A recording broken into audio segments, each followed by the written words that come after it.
It seems like you guys had a lot less of the ball and played a lot without the ball. Are you proud of how the team responded, and was that part of the game plan to go in there and kind of soak up the pressure and hit them almost as the inverse is what happened in the first match? You don't have to give credit to their coaching staff. They block channels in midfield. Paige and Sam, moving the ball laterally. We're looking to go vertical sometimes into midfield. But they decided, look, they're not going to press our centre-backs. They're going to let them have the football. Anything interior that went in there, they pressed really quickly.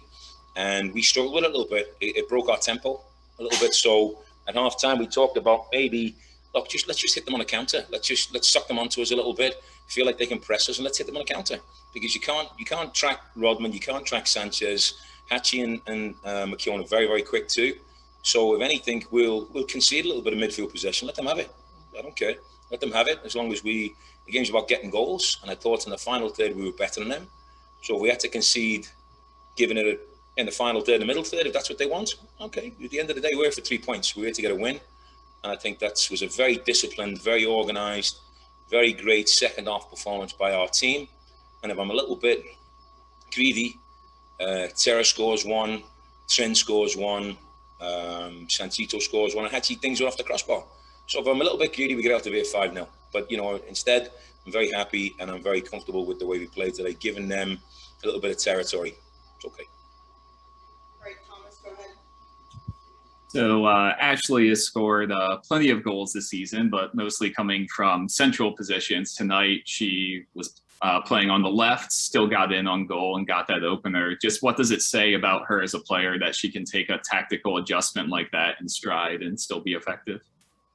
She's brilliant. Look at, she could never be a part of the Divas because she's just not a diva. She's too good of a kid to be called a diva. But, she's just a poacher. She's a little bit annoyed herself that she dinged that crossbar instead of sticking it away because she struck it sweeter than none. So, but, coming in off the right, coming off the left, she switched on enough to drop in, pick up fullbacks. Whenever we put her on the right-hand side, she did a great job on Foxy, who was a real factor for them, coming off their back four shape.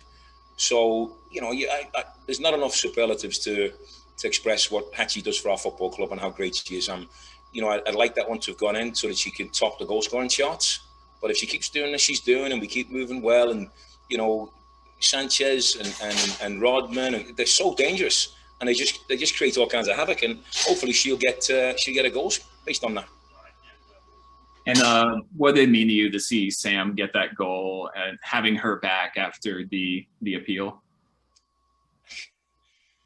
Can I get the 83 minutes that she wasn't on the pitch last week back? That's what I'd like to get back. But, instead, Sam, she just said it to me at the end. That one was for you, Richie. I said, thanks very much, Sam. It cost me $5,000 to get your appeal sorted out. So, yeah, we're glad to have you back. And what was it like just dealing with the heat tonight? Oh, I was sweating like a fat guy at a disco. It was unbelievable out there, and Christy Holly said that I need props wearing a jacket the entire time. You got to dress like a pro, but I was like, I'm dying out here. I'm absolutely dying. But the players must have been killing themselves. That's why I'm so happy with the second half performance, because they really put on a great shift in that oppressive heat. Very, very good work. And just generally speaking, next week, I believe, marks the halfway point of the regular season. You're up to third place in the standings now. How do you feel about the overall progress of the team? Not looking at the standings, because everything's a little bit skew with so many teams on similar numbers. Mm-hmm. My team will tell you that I'm greedy and demanding and always at them to get better. So we're looking at the 3 losses and saying, bloody hell, Sammy doesn't get sent off in a stupid incident last week. Maybe we don't concede those points. We got a little bit, to Rory's words, it was robbery with violence when Chicago came in and nicked a goal off us at Seger 1-0. So there's games that I look at and say, I wish we had those ones back. And you always do that as the season progresses or at the end of the season. I just hope there's not enough of them that it bites us in the backside. So we keep working, we keep getting better, we keep improving. I think we just proved to ourselves, and we talked about it at the end there, that we can do a disciplined little shape and like the counter and be a counter-attack team. So we've proven that to ourselves as well, that there's little pieces that we can keep adding into our arsenal. And hopefully as we get late in the latter stage of the season, we'll be a tough team.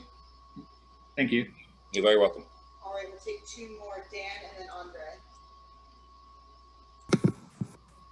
Thanks, Richie. the hatch ball off the crossbar there that when Rodman basically had no teammates, and she held the ball up, which I think it's quite impressive how she handles that. Is that you work on that with her and the team in training, or is that 100% just something that she has naturally at 19? You know, trainers, Dan, honestly, she, on the training ground, she's full of bag of tricks, but she's constantly, seeking information. She's constantly in a state where, what can I do better? How can I do this? How can I do that? So little pieces here and there we work. This week in training, some of the things that we were doing in that final third, you could see them come off tonight. It was brilliant, brilliant, brilliant. So you look at it and you say, we create the environment. The kid's got the attitude. The kid's got the incentive. She wants to be the best player in the world. She wants to be a US national team player. And all we're going to do is give her a platform, keep giving her instruction, keep giving her guidance. And, I wanted to bring her out in the 70th minute today because, she was on fumes. And she's a young kid, as you say, she's 19 years of age. So I've been uber protective of the kid. But I don't think she was having it tonight. She's like, don't take me off. I want to stay and play. I think she fancied a goal for herself. So, you just love that for a 19-year-old kid. You just absolutely love it. And yeah, she's a world-class player already. Cool, thank you. You're welcome. Hey, Richie, last question. I wanted to ask about the halftime sub, if Dorian Bailey's okay, if that was some measure of injury, and also to assess Taylor's performance, since she just got with you guys and seemed like she played really solid 45 minutes. Andre, Dor felt, I think you might have seen it in the game, about the 25th minute, she felt a little tweak in her hamstring, and we were not going to push it with the stretch that we've got coming up. We're at Chicago, we play Portland, and we go to Houston, so it was more protective than anything else. And, I said to Taylor today in the hotel, listen, you're going to play a little bit tonight. I want to give you a little taste. You're going to get into the match at some stage. And she was chomping at the bit, but I had no clue she was going to play that well. I had no idea that she was going to make her NWSL debut and play like that. So I just, said at the end, that's incredible. Very, very well done. So pleased that you gave us those minutes, that quality, and that type of shift. She didn't look phased, didn't look scared, wanted to get on the football. She was training with us last year, and she was our type of player. And then she went in with Gotham because she's from that neck of the woods. And there is an NTR. But, Freya's chock full with number 6s at that football club. And Freya was kind enough to say, look, take this kid. She's a great player. She loved training with you guys last time. She deserves to be in this league. And when you watch her play like that, Freya was spot on. She does deserve to be in this league. Yeah, thank you. You're very welcome. Oh, thank you very much, everybody.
All right, we have Sam. That was for you. That was for you. I just told Rita you said that, by the way. Yeah. She said that over to me. Oh, my hair is shocking. All right, Andre, go ahead.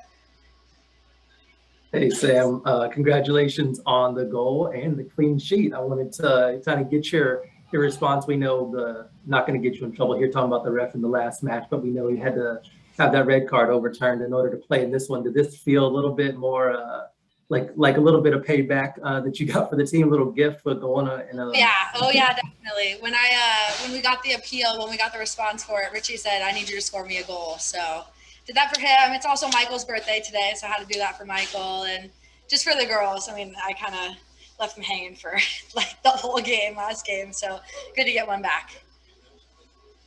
All right, Thomas, go ahead. Let's go. Hello.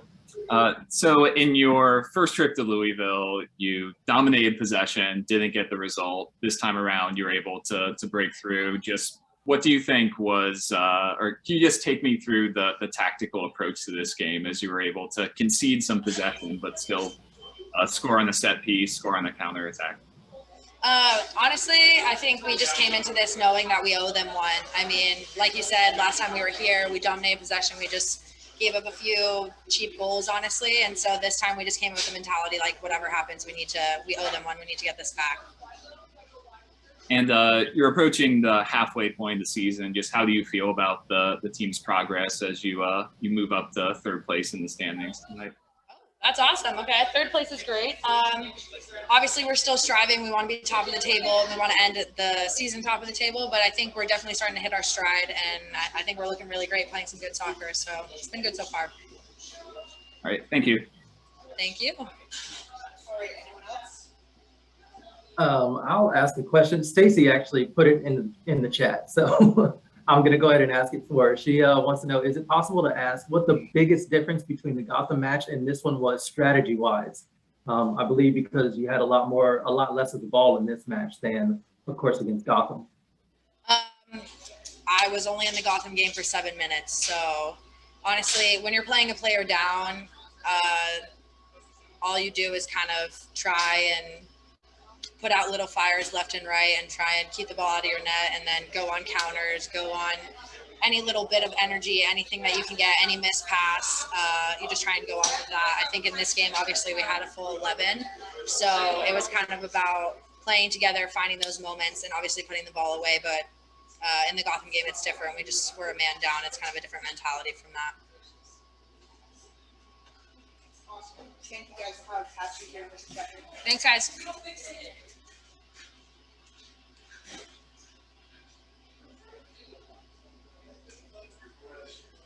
All right. Anyone want to go first? Thomas, go ahead. Hello. Congratulations on the goal. So I know you're playing a little bit of a different role tonight, playing on the left side. Can you just take me through your approach to the tactics of your role tonight, playing that wide position, but still finding an opportunity to get in on goal? Yeah, when I'm playing out on the left, like today, just always looking to threaten in behind, especially on counterattacks when we Come on, Jay! and on the defensive side, just to try and keep the ball in front of us and take away their outside backs from getting involved and getting up the field. So yeah. And the first trip to Louisville, you dominated possession but didn't get the result. Can you take me through the tactical approach tonight as you seemed more content to sit back a little, concede possession, and hit them on the counter? Yeah, we were obviously really disappointed with the result last time, and so we just wanted to prepare a little bit differently for this game. And I mean, I think we did well. I think we executed the game plan pretty well. I think we could have put a few more chances in the back of the net, and not kept them in the game for so long. But yeah, I think next time we can hopefully put a few more away. Thank you. Yeah, congratulations on the goal. Just kind of want to get your reflections on how this season has gone for you. You're leading to the top of the goal scoring charts now in the NWSL. How does that feel, and what do you think kind of changed and why the goals are kind of flowing right now? Yeah, I mean, it's exciting. I think it's just a reflection on how good our team is and how much better we've gotten in the attack. I think we've been able to create a lot more chances, and my team's been able to put me in a lot better scoring positions, and I've been able to put those away. So I'm super proud of our team, and I think we can continue to get better, continue to get more chances, not only from me, but from everyone everyone else and put more away. So I think it's just a reflection of how much better we're doing in the attack. All right, we'll take one more question. Okay, thank you guys. Appreciate it. Thank you.